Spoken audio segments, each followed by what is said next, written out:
नमस्ते छात्रों, हिंदी के तसिका में आपका सभी का स्वागत है। छात्रों, इससे पहले मेरे चैनल को सब्सक्राइब कीजिए और बेल आइकॉन पर क्लिक कीजिए। इससे मेरे सभी वीडियो का नोटिफिकेशन आपको मिल जाएगा।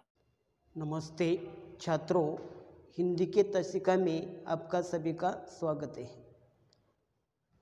अब पाठ नंबर 17 का अध्ययन करेंगे। पाठ का शीर्षक है ब्लॉग लेखन। लेखक प्रवीण बर्दापुरकर ने यह पाठ लिखा हुआ है और इस पाठ के माध्यम से लेखक प्रवीण बर्दापुरकर जी ने ब्लॉग लेखन किसे कहते हैं उसी के बारे में जानकारी दी गई है। ब्लॉग का अर्थ है अपना विचार, अपना मत व्यक्त करने का एक डिजिटल माध्यम है। ब्लॉग के माध्यम से हमें जो कहना है उसके लिए किसी की अनुमति लेने की आवश्यकता नहीं होती। ब्लॉग लेखन में शब्द संख्या का बंधन नहीं होता, अतः हम बात को विस्तार से रख सकते हैं। ब्लॉग वेबसाइट पोर्टल आदि डिजिटल माध्यम है। अखबार, पत्रिका या पुस्तक हाथ में लेकर पढ़ने की बजाय उसे कंप्यूटर, टैब या सेलफोन से पर्दे पर पढ़ना डिजिटल माध्यम कहलाता है।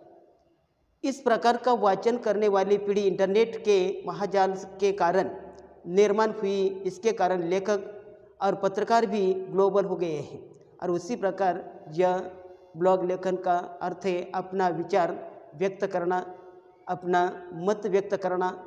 यही ब्लॉग लेखन का जो अर्थ है।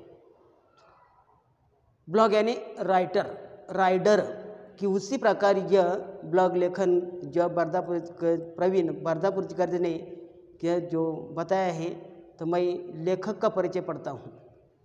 ब्लॉग लेखन के सफलतम लेखक प्रवीण बर्दापुरकर का जन्म 3 सितंबर 1955 को गुलबर्ग में हुआ है।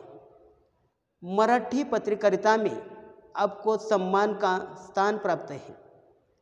राजनीतिक, सामाजिक, आर्थिक तथा सांस्कृतिक क्षेत्रों का गहराई से अध्ययन करने वाले तथा उन्हें समझाने वाले निर्भीक पत्रकार के रूप में आप सुपरिचित हैं। अपने पत्रकारिता क्षेत्र में ब्लॉग लेखन को बहुत ही लोकप्रिय बनाया है। अपने ब्लॉग द्वारा बदलते सामाजिक विषयों को परिभाषित करते हुए जनमानस की विचारधारा को नई दिशा देने का प्रयास किया गया है। आपके ब्लॉग धर्मनिरपेक्ष दृष्टिकोण की पुष्टि करते हैं। सीधी सादी, रोचक और संप्रेषणीय मराठी और हिंदी भाषा आपके ब्लॉग लेखन की विशेषता है। प्रमुख कृतियाँ हैं डायरी, नोंदी, डायरी नंतरच्या, दिवस असे की, आई, ग्रेस नावाचं गारुड आदि उनका प्रमुख कृतियाँ हैं। आलेख, वर्तमान समय में आलेख लेखन को महत्वपूर्ण स्थान प्राप्त हुआ है। समाचार पत्रों में छपने वाले विभिन्न आलेख विज्ञान, राजनीतिक, समसामयिक विषयों की विस्तृत, उपयोगी एवं ज्ञानवर्धक जानकारी देते हैं। फलस्वरूप पाठकों को एवं रचनाकारों में आलेख लेखन के प्रति पठन एवं लेखन का भाव जागृत हो गया है और उसी प्रकार यह उसका जो आलेख है वर्तमान समय में आलेख लेखन को महत्वपूर्ण स्थान प्राप्त हुआ है। समाचार पत्रों में छपने वाले विभिन्न आलेख विज्ञान,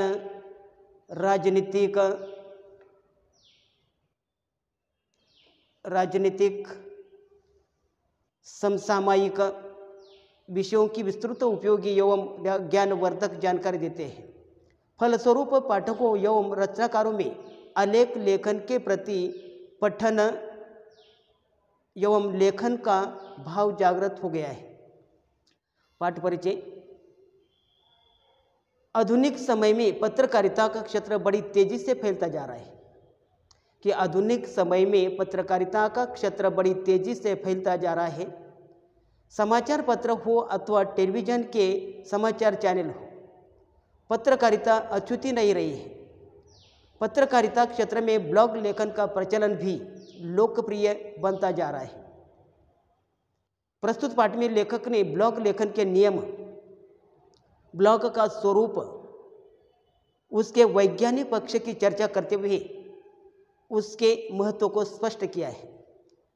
ब्लॉग लेखन जहां एक और सामाजिक जागरण का माध्यम बन चुका है, वही पत्रकारिता के जीवित तत्व के रूप में भी स्वीकृत हुआ है तथा बड़ा ही लोकप्रिय माध्यम बन चुका है। कि पाठ परिचय में आधुनिक समय में पत्रकारिता के क्षेत्र बड़ी तेजी से फैलता जा रहा है। समाचार पत्र हो अथवा टेलीविज़न के समाचार चैनल हो, पत्रकारिता की अछूती नहीं रहे हैं। पत्रकारिता के क्षेत्र में ब्लॉग लेखन का प्रचलन भी लोकप्रिय बनता जा रहा है। प्रस्तुत पाठ में लेखक ने ब्लॉग लेखन के नियम, ब्लॉग का स्वरूप और उसके वैज्ञानिक पक्ष की चर्चा करते हुए उसके महत्व को स्पष्ट किया गया है। ब्लॉग लेखन जहां एक और सामाजिक जागरण का माध्यम बन चुका है, वही पत्रकारिता के जीवित तत्व के रूप में भी स्वीकृत हुआ है तथा बड़ा ही लोकप्रिय माध्यम बन चुका है। ब्लॉग लेखन से तात्पर्य है, ब्लॉग लेखन का अर्थ है, ब्लॉग लेखन का तात्पर्य है, ब्लॉग अपना विचार, ब्लॉग यानी अपना विचार, अपना मत व्यक्त करने का एक डिजिटल माध्यम है। ब्लॉग के माध्यम से हमें जो कहना है उसके लिए किसी की अनुमति लेने की आवश्यकता नहीं होती। ब्लॉग लेखन में शब्द संख्या का बंधन नहीं होता, अतः हम अपनी बात को विस्तार से रख सकते हैं। ब्लॉग, वेबसाइट, पोर्टल आदि डिजिटल माध्यम है। अखबार, पत्रिका या पुस्तक हाथ में लेकर पढ़ने के बजाय उसे कंप्यूटर, टैब या सेलफोन से पर्दे पर पढ़ना डिजिटल माध्यम कहलाता है। ब्लॉग का तात्पर्य, ब्लॉग अपना विचार, अपना मत व्यक्त करने का एक डिजिटल माध्यम है। ब्लॉग के माध्यम से हमें जो कहना है उसके लिए किसी की अनुमति लेने की आवश्यकता नहीं होती। ब्लॉग लेखन में शब्द संख्या का बंधन नहीं होता, अतः हम अपनी बात का विस्तार से रख सकते हैं। ब्लॉग, वेबसाइट, पोर्टल आदि डिजिटल माध्यम है। अखबार, पत्रिका या पुस्तक हाथ में लेकर पढ़ने की बजाय उसे कंप्यूटर, टैब या सेलफोन से पर्दे पर पढ़ना डिजिटल माध्यम कहलाता है। इस प्रकार का वाचन करने वाली पीढ़ी इंटरनेट के महाजाल के कारण निर्माण हुई है। इसके कारण लेखक और पत्रकार भी ग्लोबल हो गए हैं।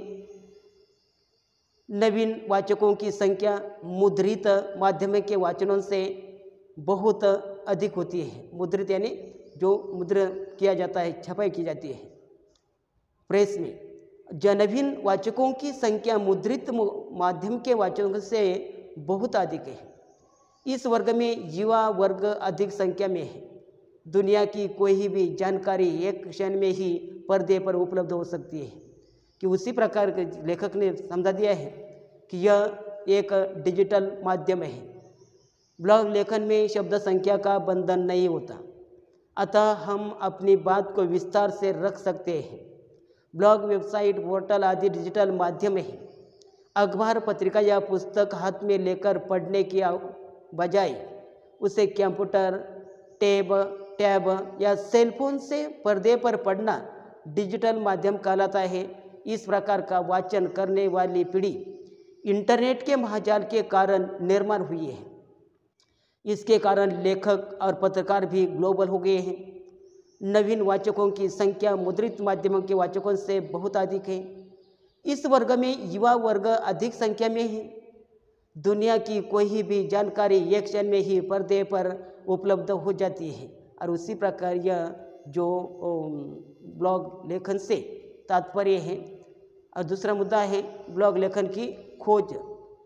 ब्लॉग लेखन की खोज, ब्लॉग की खोज के संदर्भ में निश्चित रूप से कोई डॉक्यूमेंटेशन उपलब्ध नहीं है कि ब्लॉग की खोज के संदर्भ में निश्चित रूप से कोई डॉक्यूमेंटेशन उपलब्ध नहीं है, पर जो जानकारी उपलब्ध है उसके अनुसार जस्टिन हॉल ने सन 1994 में सबसे पहले इस शब्द का प्रयोग किया। उसके अनुसार अब देखिए कि जस्टिन हॉल ने सन 1994 में सबसे पहले इस शब्द का प्रयोग किया गया। जॉन बर्गर ने इसके लिए वे ब्लॉग शब्द का प्रयोग किया गया। जॉन बर्गर ने इसके लिए वे ब्लॉग शब्द का प्रयोग किया गया था। माना जाता है कि सन 1999 में पीटर मेरहोल्स ने ब्लॉग शब्द को प्रस्तावित किया गया, प्रस्तावित कर उसे व्यवहार में लाया और भारत में 2002 के बाद ब्लॉग लेखन आरंभ हुआ और देखते देखते यह माध्यम लोकप्रिय हुआ था। इसे अभिव्यक्ति के नए माध्यम के रूप में मान्यता भी प्राप्त हुई है। और उसी प्रकार की यह ब्लॉग की खोज के संदर्भ में निश्चित रूप से कोई डॉक्यूमेंटेशन उपलब्ध नहीं है, पर जो जानकारी उपलब्ध है उसके अनुसार जस्टिन हॉल ने सन 1994 में सबसे पहले इस शब्द का प्रयोग किया गया। जॉन बर्गर ने इसके लिए वे ब्लॉग शब्द का प्रयोग किया था। माना जाता है कि सन 1999 में पीटर मेरहोल्स ने ब्लॉग शब्द को प्रस्तावित कर उसे व्यवहार में लाया गया और भारत में 2002 के बाद ब्लॉग लेखन आरंभ हुआ और देखते देखते यह माध्यम की एक लोकप्रिय हुआ तथा इसे अभिव्यक्ति के नए माध्यम के रूप में यह मान्यता भी प्राप्त हुई है। और इसी प्रकार की यह ब्लॉग लेखन की निर्मित हो गई। और इसी प्रकार क्या आगे का जो भाग है आगे के ताशिका में देखेंगे। धन्यवाद।